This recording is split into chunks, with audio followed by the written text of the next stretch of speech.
Okay, so standing calf raise. Now calves are a muscle a lot of people really struggle to develop, and a lot of reason for that is that they're taking actually the tension off the muscle when they're training it, and they go through a short range. So a very simple tip is always think about pushing through your big toe.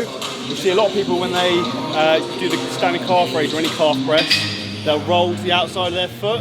So try and think about keeping the tension through the ball of your foot and through your big toe, and that will allow you to really squeeze and contract your gastroc and your soleus muscles, and just keep that really tight contraction.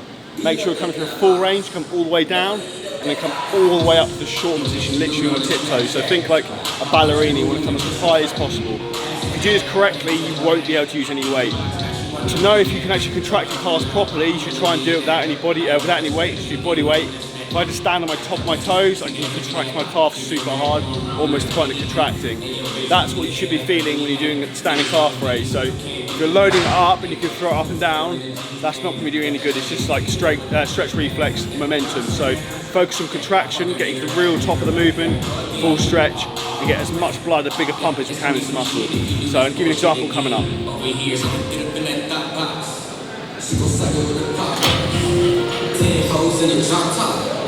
Grass coming in non-stop. Take off that top top. They say this spot is a top shot.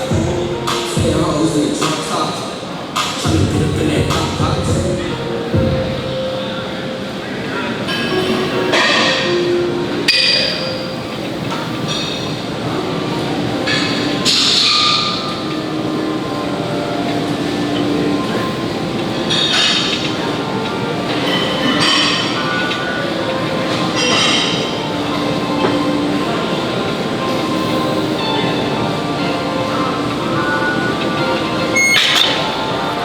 So a real critical point here in the calf raise is the top.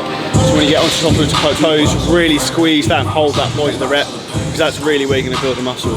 Another tip would be not to use shoes like that when you're doing calves, because you see how soft that is. That would be a terrible idea, and you're going to be all over the place and lose all the contraction.